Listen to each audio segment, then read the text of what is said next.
कुर्ल्यातल्या आंदोलनाची आहे। कुर्ल्यातील भाभा रुग्णालयातील अर्ध्या कर्मचाऱ्यांनी काम बंद आंदोलन सुरू केले। क्षुल्लक कारणामुळे पेशंटनं नर्सला मारहाण केलेली आहे। साफसफाई आणि इंजेक्शन द्यायची वेळ झाल्यामुळे संबंधित नर्सनं पेशंटच्या नातेवाईकांना बाहेर जायला सांगितलं। रुग्णाच्या नातेवाईकांनी आणि पेशंटनं त्या नर्सला अपशब्द वापरले। तसंच त्याच रागातून महिलेनं चक्क नर्सच्या कांशिलात लगावली आणि या सगळ्या घटनेमुळे रुग्णालयातील कर्मचाऱ्यांच्या सुरक्षेचा प्रश्न पुन्हा एकदा ऐरणीवर आलाय। आपण दृश्य पाहतोय, कुर्ल्यातल्या नर्सला मारहाण झाल्यामुळे त्यांनी काम बंद आंदोलन सुरू केलेलं आहे। घडलं आहे त्याच्यावर आम्ही निषेध करत आहे। आम्हाला न्याय मिळालाच पाहिजे, मिळालाच पाहिजे, न्याय मिळालाच पाहिजे, न्याय मिळालाच पाहिजे।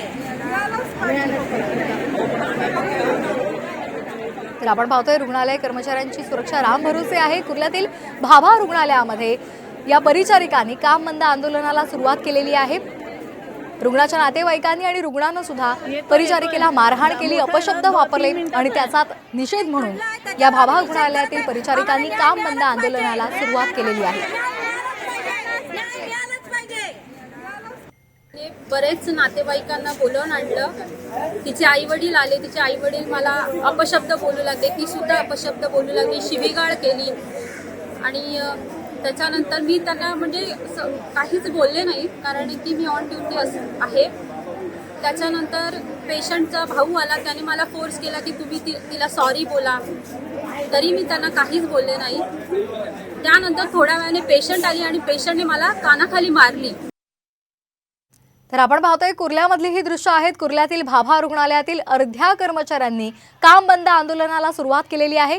क्षुल्लक कारणामुळे रुग्णांच्या नातेवाईकांनी आणि रुग्णानं नर्सला मारहाण केलेली आहे। साफसफाई आणि इंजेक्शन द्यायची वेळ झाल्यामुळे संबंधित नर्सनं पेशंटच्या नातेवाईकांना बाहेर जायला सांगितलं आणि त्याच रागातून या नर्सला परिचारिकेला अपशब्द वापरून तिला मारहाण झालेली आहे। या संदर्भात अधिक माहिती घेऊयात आमचे प्रतिनिधी मयूर राणे यांच्याकडून। मयूर, आता सध्याची काय परिस्थिती आहे? आंदोलन थांबलेलं आहे का आणि या कर्मचाऱ्यांनी कामाला सुरुवात केली आहे का? नक्कीच काल रात्रीच्या सुमारास भाभा हॉस्पिटलमध्ये ही घटना घडली आहे।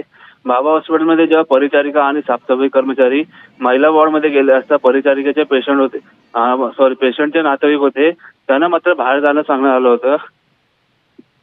मात्र तेव्हा ज्यांना बाहेर सांगण्यात आलं तेव्हा परिचारिकेला तिथे धक्काबुक्की करण्यात आली। मात्र परिचारिकेला तिथे शिवीगाळ देखील करण्यात आली होती।